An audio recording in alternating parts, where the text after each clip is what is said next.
Matthew Stafford and the Rams have reached an agreement on his contract. We have everything you need to know. That's coming up next on Locked On Rams.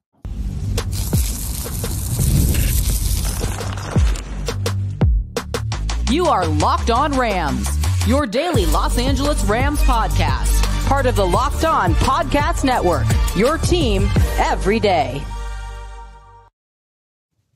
What is up, Ramily, and welcome to another episode of Locked On Rams, your daily podcast covering your Los Angeles Rams, free and available wherever you get your podcasts. Locked On Rams, part of the Locked On Podcast Network, your team every day. We're also available over on YouTube, so if you haven't yet, do us a huge favor and subscribe to the Locked On Rams YouTube channel, the fastest growing Rams channel in the game. So hit that subscribe button, hit that notification bell, hit that like button, and give us your reaction on Matthew Stafford and the Rams' new agreement. Also, is Matthew Stafford a Hall of Famer? If his career ended today, would he be in Canton? Let us know down below. My name is Doug McCain. Friends call me D-Mac. You can follow me on X and Instagram at DMac_LA. I've been covering LA sports for over a decade, 24/7 sports, Bleacher Report, Dodgers Nation, the Rams for Locked On. And as always, I'm joined by the Rams pre-half and post-game show host for the Rams flagship radio station, ESPN 710 LA. He's entering his 9th season covering your Los Angeles Rams,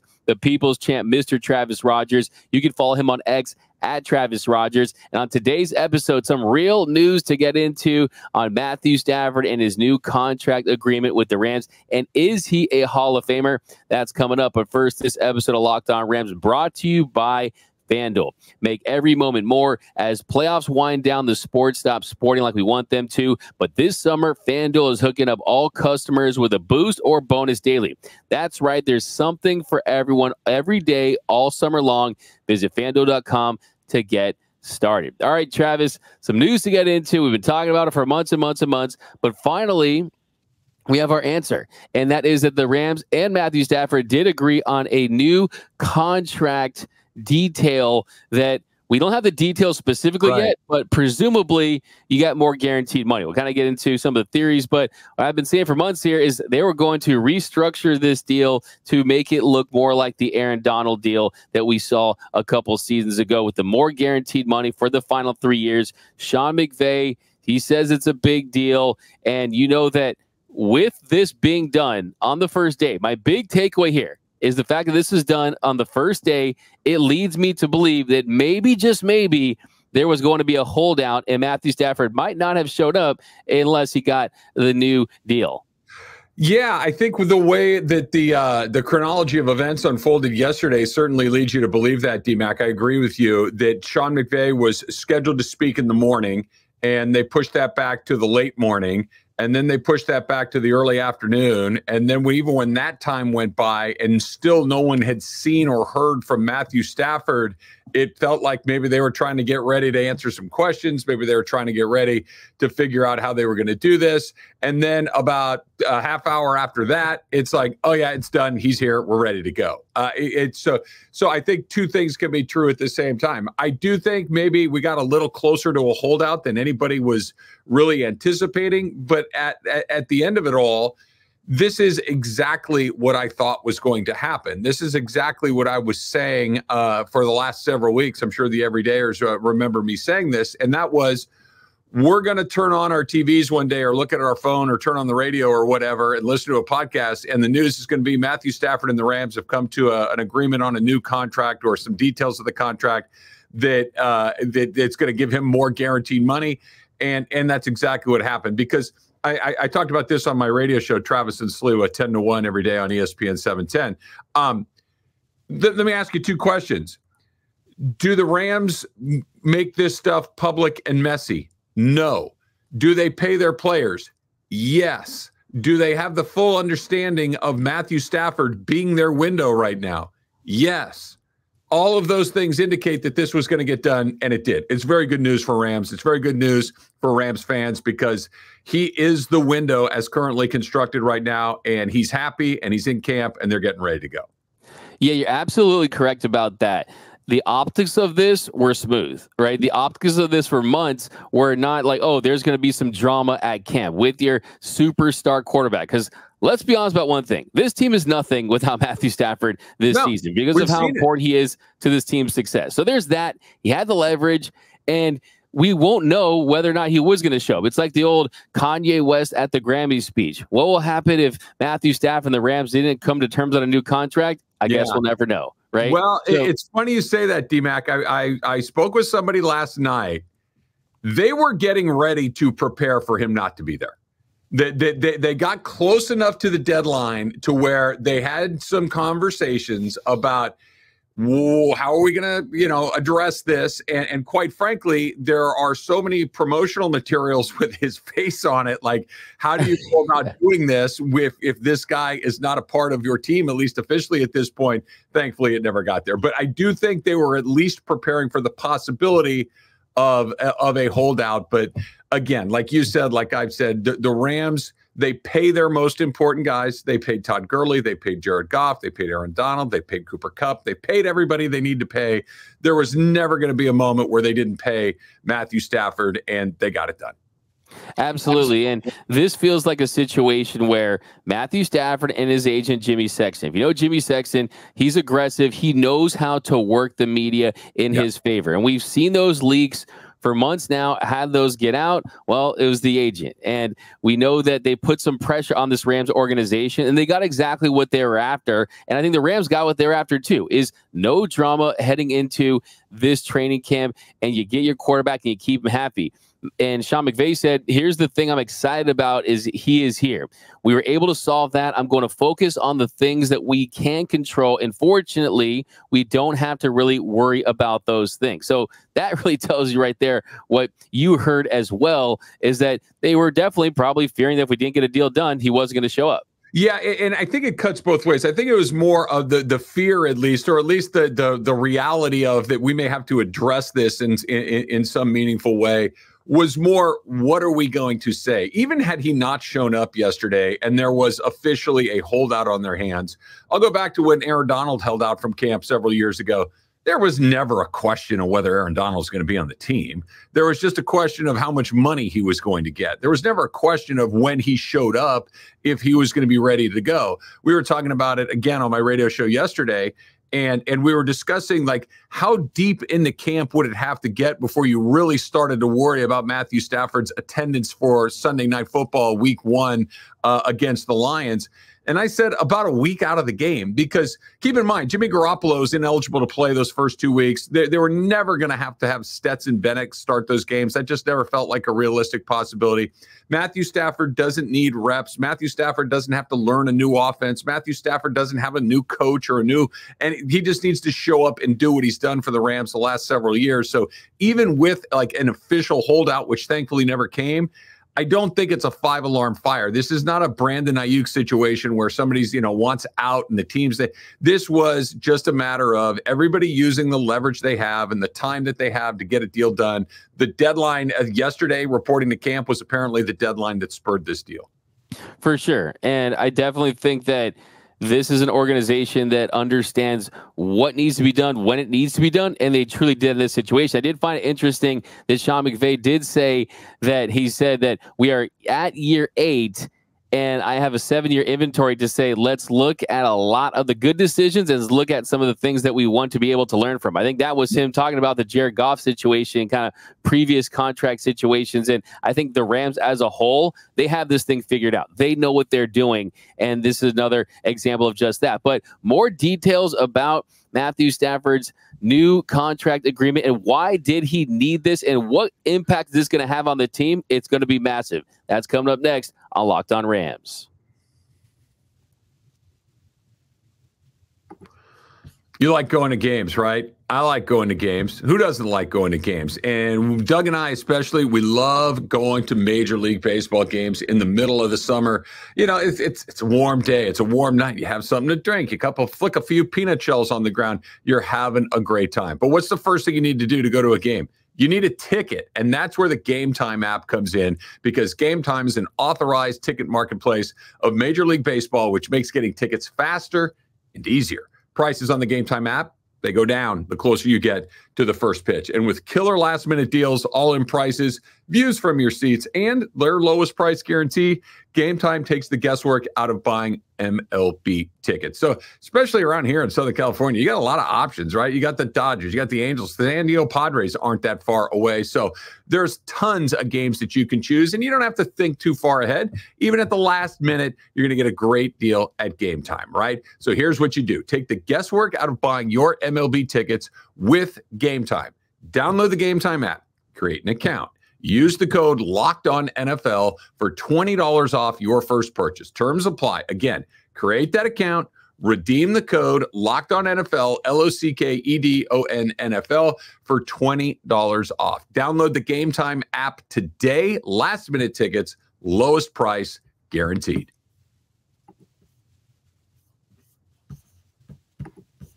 And Travis, I'll tell you someone who I would love to go to a game with, and that's Kevin Dotson. I don't know if you saw Kevin Dotson on his Instagram story yesterday, and he posts, "I could headbutt Thanos right now."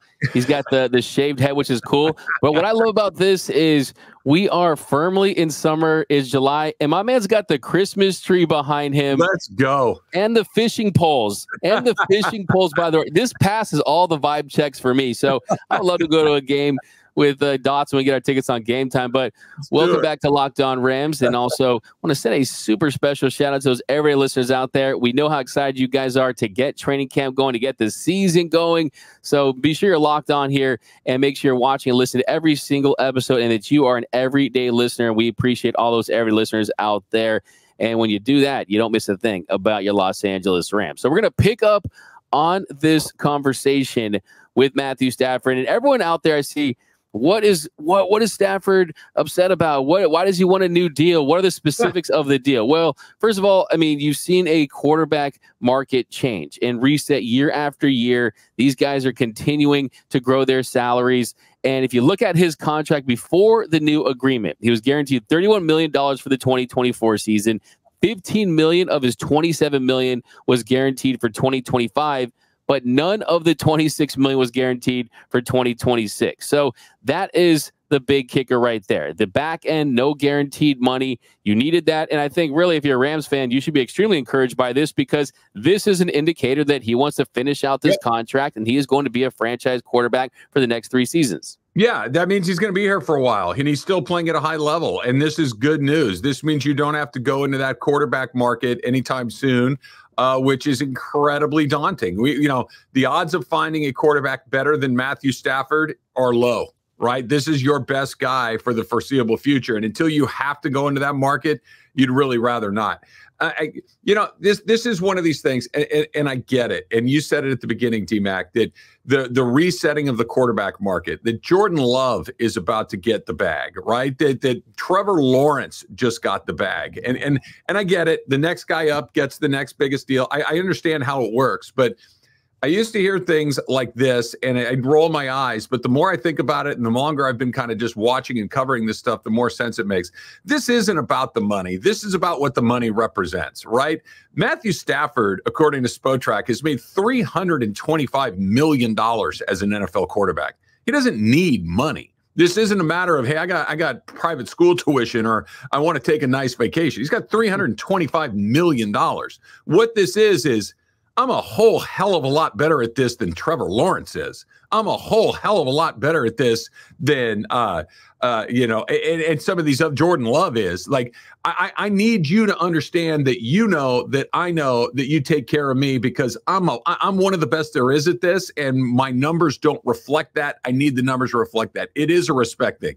And a money thing, but it's mostly a respect thing. He doesn't need to worry about where his next meal is coming from. But I get the idea of, hey, Trevor Lawrence has played in 2 playoff games, won one of them. Jordan Love is the same thing. What exactly are you not paying me for? I understand that impulse. Totally. I mean, Daniel Jones, you making the same as Daniel Jones? Stop. Hell no. Dak Prescott? Hell no. Yeah. Right? So I see people out there that are a little bit irked that they're saying he essentially reneged on his contract and just leaked the complaints to the media to try to change it. But that's what you do. You use your leverage. He knows what he's doing. I mean, and by the way, and the idea that, well, he reneged, they can cut him at any time. That's why he needs the guaranteed money. That's the whole point of this. These NFL, this isn't baseball where once you sign the deal, you get every dime. This isn't basketball where once you sign the deal, you get every dime. They can, once that guaranteed money is off the table, you're basically, they can do whatever they want to you. That's why they renegotiate this stuff. That's why it's not reneging on any deal. It's a matter of securing the respect and the money and the guaranteed dollars. Never, ever look at the total value. Look at the guaranteed value. That's the part that everybody cares about. For sure. I mean, if I found out that the guys that Locked On Chargers were making more than us, you best believe I'm not showing up to the Wednesday show. Okay, so exactly. Hey, you got to use your leverage. I mean, he's a West Coast guy too. I love the fact that he's firmly just continued to establish these roots. He's selling his Hidden Hills house that he bought from Drake. He knows what he's doing. He's further endearing himself. He knows the Kendrick Drake beef is going on. He's like, I'm not living in Drake's house, right? I wear my backwards Dodgers hat to the games. Kendrick Lamar's an LA guy. You can't be in Drake's house. That doesn't work. Exactly, man, for sure. He should buy Kendrick's old house in Compton now and just move to Compton. That's what I'm thinking. Right? That'd be pretty awesome. Could be a little reality TV show on that. But sure. Travis, the big impact for me for this is we knew that was going to happen. I don't think you or I or anyone that follows this team closely thought that there was going to be a lot of drama here because the Rams are always going to do the right thing and do right by Matthew Stafford. Yeah. But just to think of the implications if this deal didn't get done and he didn't show up to camp, that would throw a huge wrench into the 2024 season. We saw what happened in 2022. He was coming back off the elbow surgery, was on the pitch count, couldn't build that chemistry with any of those receivers. And only chemistry he had was with Cooper Kupp. And we saw how that worked out. This season, you have Steve Avila. You have him transitioning over to the center spot. That is going to be vital, is to build that chemistry early in training camp, and also DeMarcus Robinson, Cooper Kupp, and Puka Nacua, and just keep this train rolling, and it would really put a big halt to that momentum. Yeah, I think there's really kind of two ways to look at and I like the word that you used with Kevin Dotson's Christmas tree, the vibes of this whole thing. There's two ways. If he didn't play because he just wasn't playing for injury, they're dead in the water, right? I'm a Jimmy G fan, and I think that Jimmy G at least would give you a puncher's chance, but the difference between Matthew Stafford and Jimmy Garoppolo is significant. So if he missed any real time for holdout or any other reason, Rams are in big trouble. I think everybody understands that. But I think what's just as important are the vibes. And the Rams operate very, very smoothly. The Rams are a low drama environment. There are some teams that are high drama. The Dallas Cowboys are a high drama environment. The New York Jets are a high drama environment where there's just always noise. There's always the coach, the quarterback, the holdout, the this, the that.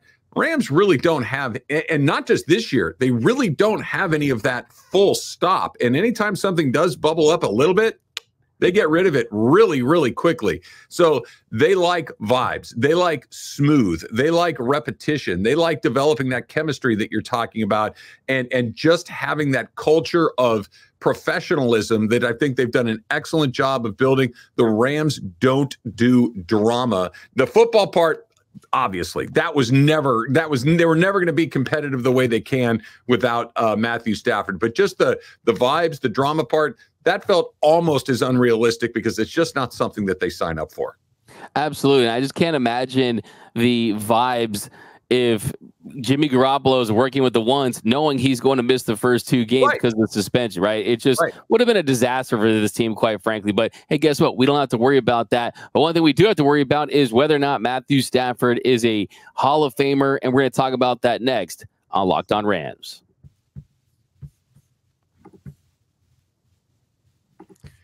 Passion, drive, and patience. That's the formula for winning championships.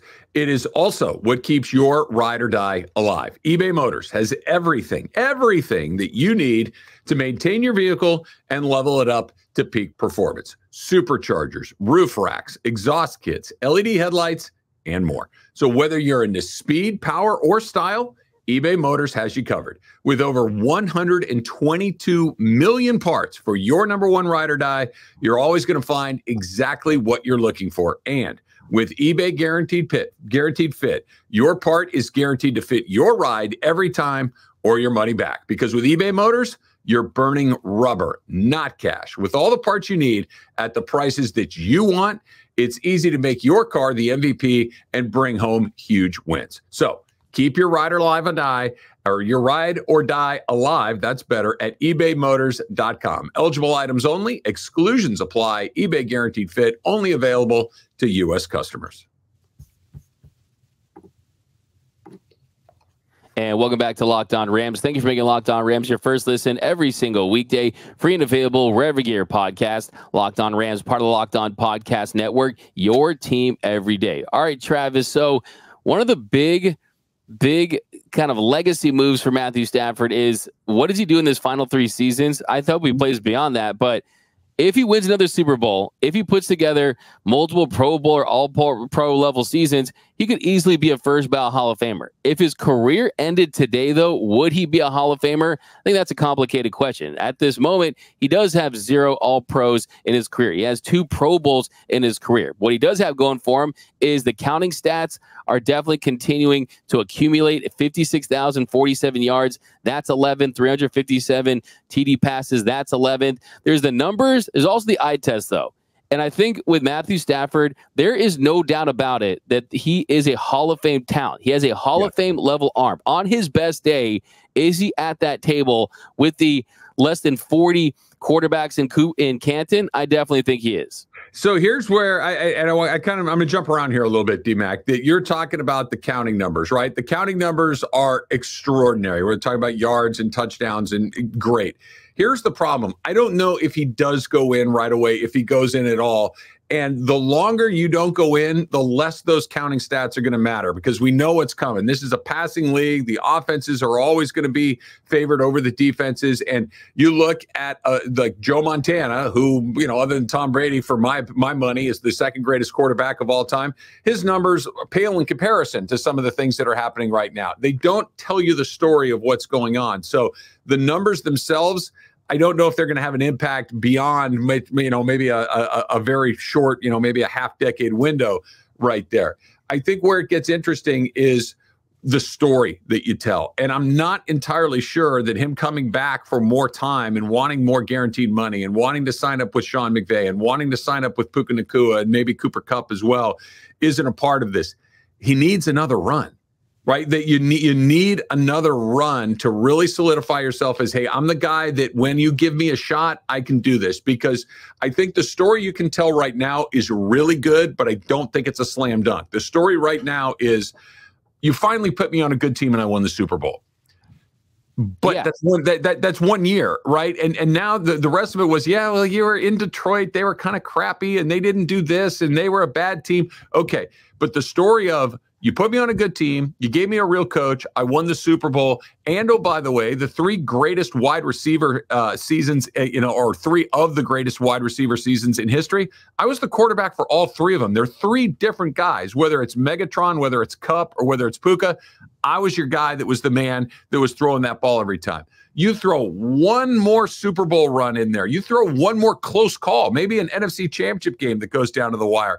I think he's a slam dunk, but I think he needs one more moment to kind of get in there, because if it just ended today, it's really too close to call. I think he probably does sneak in ultimately. Man, I don't even like the term sneak in. That makes it sound like he didn't earn it. I think he gets in ultimately, but one more run, I think, makes it a no-brainer for just about everybody. Yeah, there's definitely some work to do because of the situation that he was in. And if you want to say, okay, here's the case why he shouldn't be in, you could say, okay, outside of that Super Bowl year, he never won a playoff game. But the flip side of that, he was playing for the worst organization in the NFL at the time. And you look at what you mentioned too. I definitely think you look at the fact that Megatron, the most yards ever in the regular season for a receiver, Calvin Johnson, in 2012, 1964, 1,964 yards. And you look at the most yards ever for a receiver, regular season and postseason combined, Cooper Kupp's 2,425 yards in 2021, and then the 1,486 for Puka Nacua, the all-time rookie receiving record for yards. So the counting stats definitely are in his favor. He's going to only climb, too. He's only going to go up those ranks. Now, I see the argument out there, well, if he passed for more yards than Dan Marino and this and that, and Dan Marino didn't win a Super Bowl, no, you can't compare 80s and 90s quarterbacks to modern-day statistics. The stats are inflated now, but one indicator, one metric that's pretty reliable when it comes to evaluating the future of quarterbacks and whether or not they'll make it in Canton and wear that gold jacket is the Pro Football Reference, their Hall of Fame monitor. And the score, they use a lot of metrics, but the average score for a modern day inductee is at 100. The average Hall of Fame quarterback is around 108. And right now, Matthew Stafford, he's at 72.66. So he's behind Brady, Rodgers, Breeze, Ryan, Roethlisberger, Rivers, Mahomes, Eli, Russ, and Ken Anderson. And he's just above Cam Newton. So the average Pro Bowlers, it's usually 7. He has 2. And the average All-Pros is 2. He has 0. So we look at some of those stats. Yeah, I mean, right now, like you said, if he announces retirement today, he might not get in. But I do think with a strong finish to his career, another deep run, I think that he could put himself in a position where it's eye test plus stats plus people recognizing the situation in Detroit. And I think ultimately he does end up in Canton wearing that gold jacket. I'm going to break some news here. Sports writers and the people that vote on this stuff, they don't know anything more than anybody else. Right. This is what I mean. We assign these tasks to people that, quite frankly, maybe don't see and think about this nearly as much as we would hope that they do. And what I mean is Matthew Stafford hasn't been on the stage enough times to have the casual go, oh, yeah, he's one of those guys. If you're in Detroit, you know how good he was. If you're in Los Angeles, you know how good he was. But the fact of the matter is he hasn't played in the playoffs enough. The one great that year, everybody was singing the Matthew Stafford song. But he hadn't won a playoff game prior to that, hadn't played in very many, has only played in one since that, right? Like, it's just, you need to see him in those moments. What happens, the reason Dan Marino gets talked about that, other than the fact that he was awesome, obviously, is he was close. He was in it a lot. Dan Fouts was close. He was in it a lot. They were constantly in big playoff games. You were constantly seeing those guys. Matthew Stafford is 10 times the quarterback that Ben Roethlisberger ever was. But Ben Roethlisberger's in the Super Bowl a bunch. His team was in the playoffs every damn year. And that matters a great deal because while the numbers are one thing, just that, oh, yeah, he's always around it. It matters, that perception, that unconscious, oh, yeah, he's one of those guys. You need to be around to earn that. And he just hasn't quite been around enough, not through any fault of his own, but through his time in Detroit and the fact they had a bad post-Super Bowl year. And last year they were 0-1 and out again. They need to make another run. Totally agree. They need to make another run. I will say on your take about the sports writers not know anything, I agree with that, but the sports talkers like you and I think do. So clearly that we'll push back on that a little bit. But yeah, no, you look at Stafford where he's at. I think it's good because this keeps him hungry, and it's another reason why you want to come back and be at your best. Sure. But I do think that you look back in his career, and I think the talent level that he possesses matched with the stats, I think he ultimately getting like Eli Manning. No one's going to include Eli Manning in the list of, oh man, I was walking past the TV at a bar and I had to stop to watch him throw that. Matthew Stafford, you stop to watch because of how crisp and how clean, how beautiful, quite frankly, it looks when it comes out. Yeah, it does. And Eli Manning won 2 Super Bowls. Eli Manning beat the best team of a 20-year window twice. Right. He was there more than once. And again, anybody that watches football, that knows football, that really kind of stops and thinks about these things, Matthew Stafford's a better quarterback than Eli Manning. Nobody would ever argue the contrary. Eli Manning's going in for sure. A, Manning, B, New York, C, 2 Super Bowl runs. Matthew Stafford needs another one. Totally. Hey, easy fix, MVP season, Super Bowl this year, and we're a lot. But that's going to do it for this episode of Locked On Rams. My name is Doug McCain. You can follow me on X and Instagram at DMac_LA, and you can follow the People's Champ, Mr. Travis Rogers, at Travis Rogers. And until next time, whose house? It's Locked On Rams house.